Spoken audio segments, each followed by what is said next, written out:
Crime statistics in the United States present a complex and evolving picture reflecting various types of criminal activities and their prevalence. According to the FBI's Uniform Crime Reporting Program, the violent crime rate in the U.S. has shown fluctuations over the years. For instance, the national violent crime rate was approximately 366.7 incidents per 100,000 inhabitants in 2019, but certain regions exhibit higher rates due to various socio-economic factors. Aloha, bonjour, hello, hola, hujambo, marhaba, namaste, ni hao, everyone, welcome to Crime Watch Vault. Today's story takes us to Harford County, Maryland, a suburban community known for its relatively low crime rates compared to urban centers. Harford County, with its mix of rural and suburban characteristics, generally experiences lower incidences of violent crime. However, like many communities, it is not immune to serious criminal activities.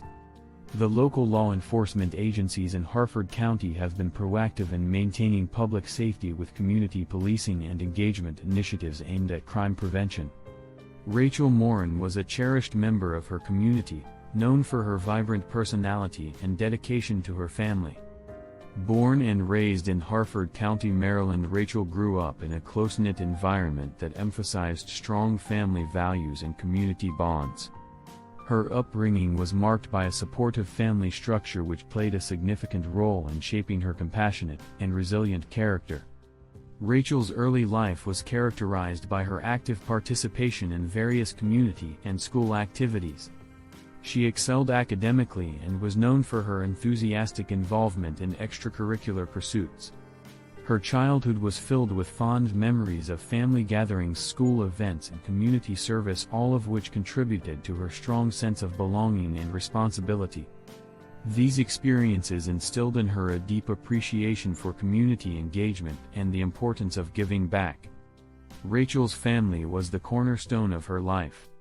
She was particularly close to her parents and siblings, who provided her with unwavering support throughout her life.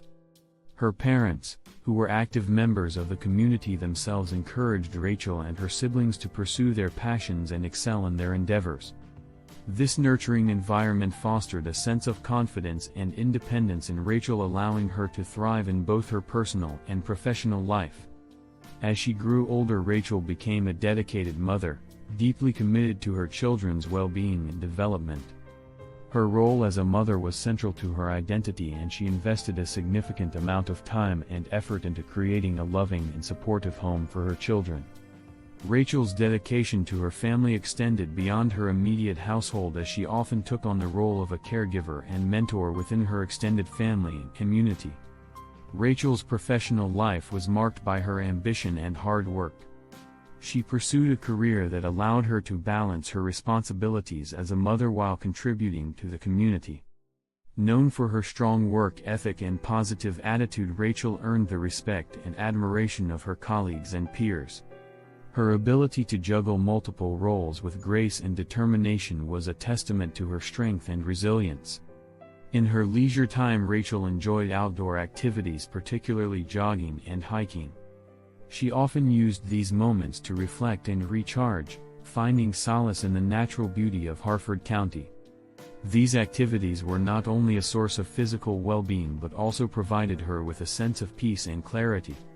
Rachel's love for the outdoors was a reflection of her appreciation for the simple joys of life. August 5, 2023 began as an ordinary summer day for Rachel. But it would tragically end in a way that would forever alter the lives of her family and community. The day started with Rachel attending to her usual morning routine, spending time with her children and preparing for the day ahead. In the late afternoon, Rachel set out for her run, looking forward to the solace and clarity that the peaceful surroundings often provided. She was a familiar face on the trail, often greeting other joggers and walkers with a friendly smile. However, as the hours passed, her family began to grow concerned when she did not return home at her usual time. Efforts to reach her by phone were unsuccessful, heightening their anxiety. As evening approached and there was still no sign of Rachel, her family decided to notify local authorities. The Harford County Sheriff's Office responded swiftly to the report of Rachel's disappearance. Given the unusual circumstances and her consistent routine, they treated the case with urgency. A search operation was launched, involving local law enforcement search and rescue teams and numerous volunteers from the community who knew Rachel and were eager to assist.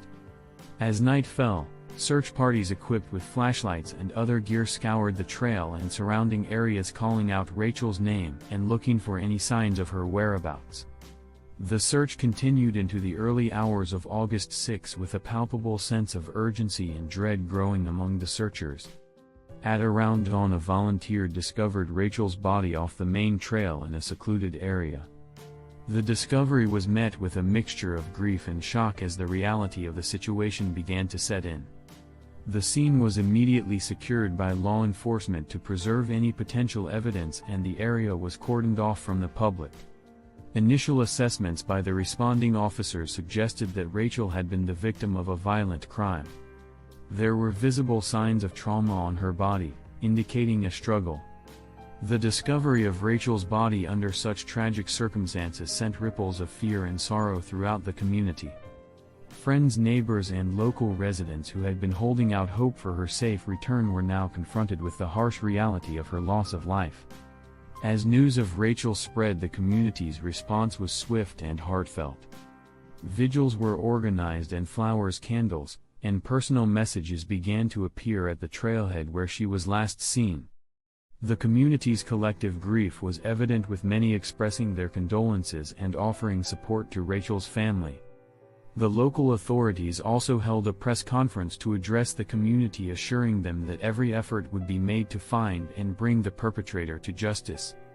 In the days following her death, the investigation into Rachel's murder intensified. Forensic teams meticulously combed the area where her body was found, collecting evidence that could provide clues to the identity of her assailant. Autopsy reports confirmed the initial suspicions of foul play, and the findings were shared with the investigative team to aid in constructing a timeline of events and understanding the nature of the crime. The events of August 5, 2023 marked a tragic turning point for Rachel's family and the Harford County community. What began as a routine day ended in unimaginable loss, leaving a void that could never be filled. The swift response from law enforcement and the outpouring of support from the community highlighted the deep connections and shared sense of responsibility among the residents. Rachel's loss of life was not just a personal tragedy for her family, but a communal wound that would take time to heal. As the investigation continued, the community remained united in their demand for justice and their commitment to honoring Rachel's memory. The initial findings from the investigation indicated that Rachel had been the victim of a violent crime. Preliminary autopsy reports suggested trauma consistent with a physical assault. The nature of the injuries pointed to a struggle, and evidence at the scene included signs of a possible attempt to conceal the crime. These early observations directed the investigators to treat the case as a homicide, launching a detailed and methodical inquiry to uncover the perpetrator.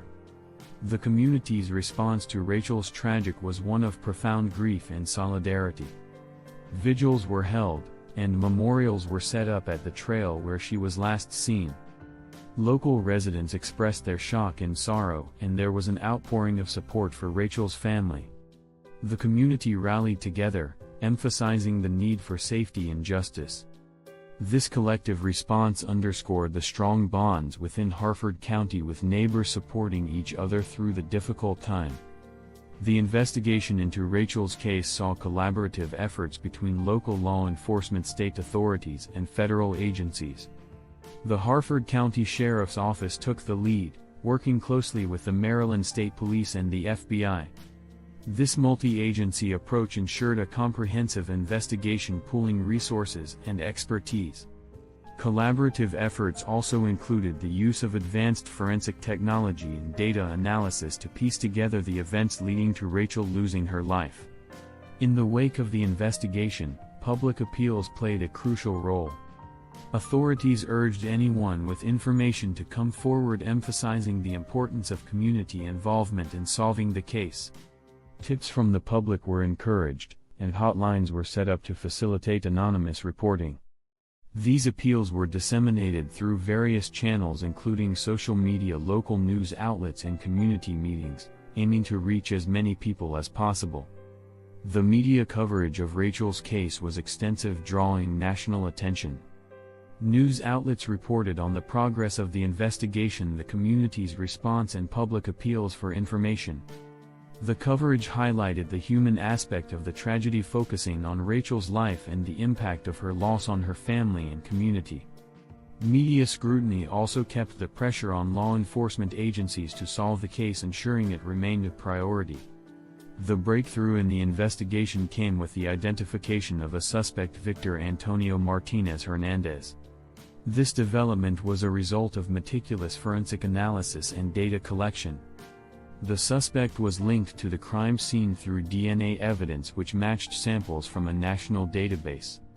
This pivotal moment in the investigation shifted the focus towards apprehending and prosecuting the suspect. Hernandez emerged as a key suspect due to compelling forensic evidence.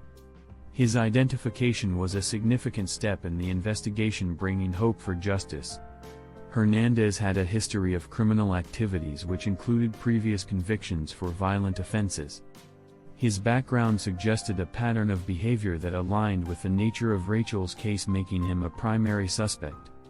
Hernandez's background is marked by a troubled and tumultuous past which ultimately led him down a path of crime. He was born and raised in a poverty-stricken neighborhood in El Salvador, a country plagued by gang violence and economic instability. From a young age, Hernandez was exposed to a harsh environment where crime and survival were often intertwined. The lack of positive role models and opportunities in his formative years played a significant role in shaping his future. Victor's early life was characterized by instability and hardship. His family struggled to make ends meet, and he often found himself in the company of delinquent peers. This environment led him to engage in petty crimes during his adolescence, setting the stage for his eventual involvement in more serious criminal activities. The influence of local gangs and the pervasive violence in his community further entrenched him in a life of crime. Seeking better opportunities and an escape from the violence in El Salvador, Victor illegally immigrated to the United States in his late teens. He entered the country through the southern border, part of a larger wave of migrants fleeing Central America. Upon arriving in the U.S., Victor settled in Los Angeles, California, a city with a significant Salvadoran immigrant population. However, instead of finding the stability and opportunities he sought, he quickly became embroiled in criminal activities. In Los Angeles, Hernandez's criminal record began to grow. He was involved in various illegal activities including theft, drug-related offenses and violent crimes. His criminal behavior escalated over time, leading to multiple arrests and convictions. Victor's activities in Los Angeles brought him into frequent contact with law enforcement, but he managed to avoid long-term incarceration due to a combination of legal maneuvers and insufficient evidence in some cases. One of Hernandez's most notable crimes prior to his connection to Rachel was a violent assault that left his victim with severe injuries. This crime, along with others, highlighted his dangerous tendencies and the escalating nature of his criminal behavior. His actions left a trail of victims and contributed to a growing sense of fear and insecurity in the communities he inhabited.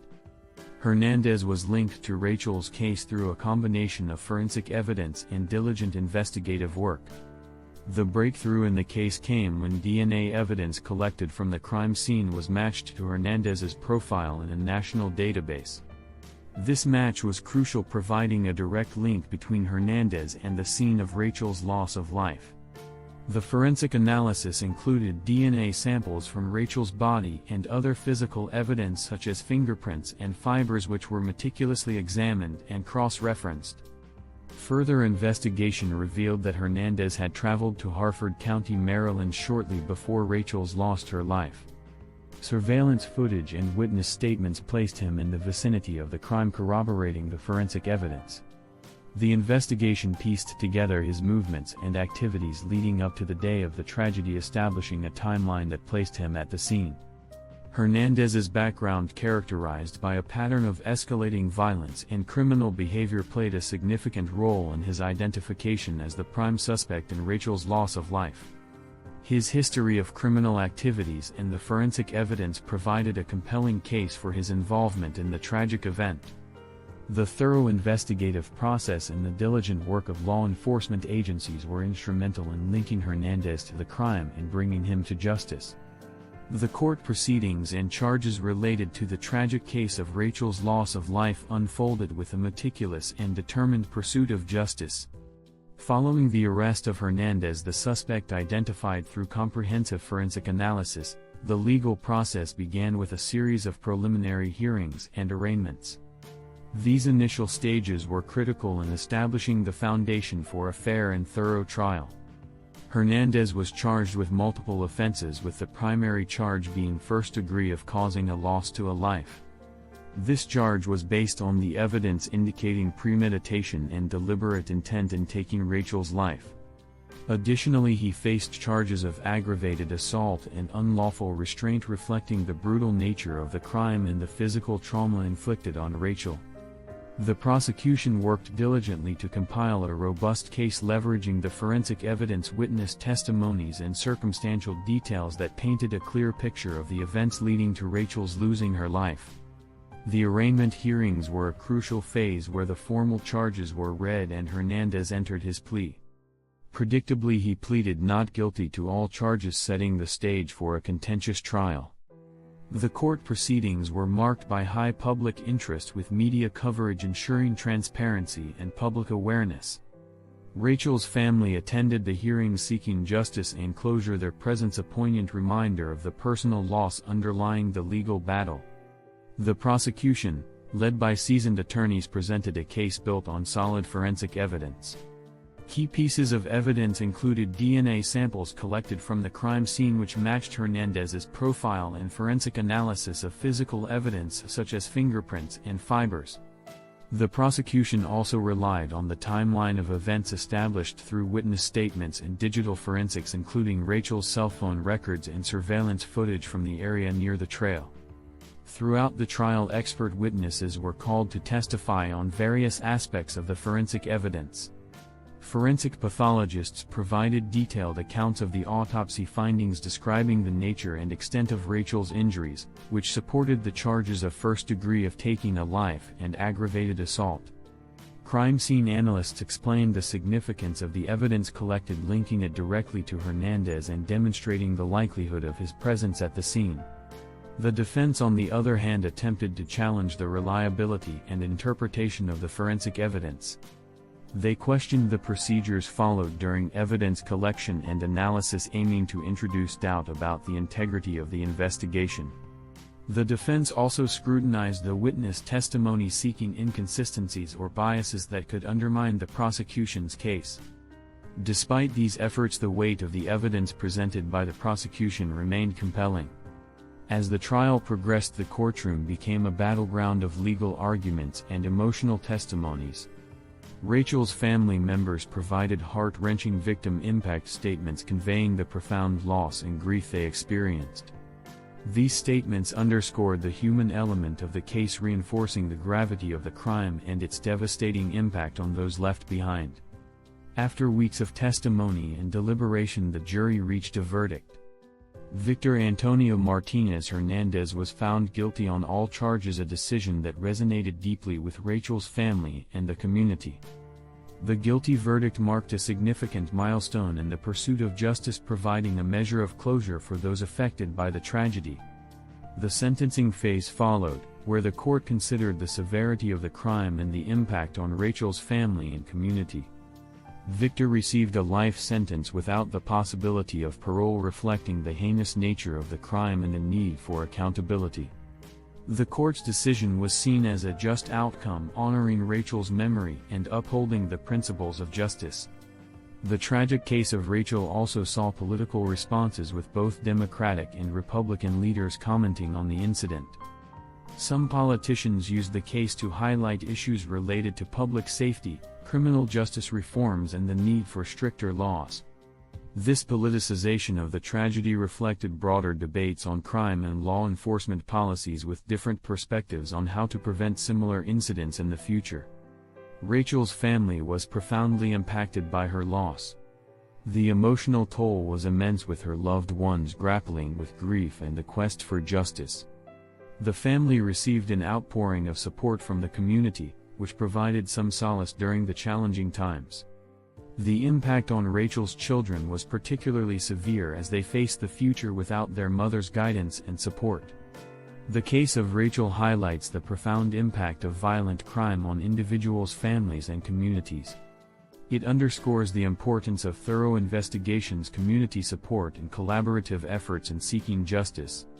While the identification and apprehension of the suspect brought a measure of relief, the journey through court proceedings and the quest for justice continues. Rachel's legacy lives on through the efforts to ensure her case brings about positive changes in public safety and community cohesion. Thank you for watching. Like, subscribe, and click the notification bell. Till next time, bye.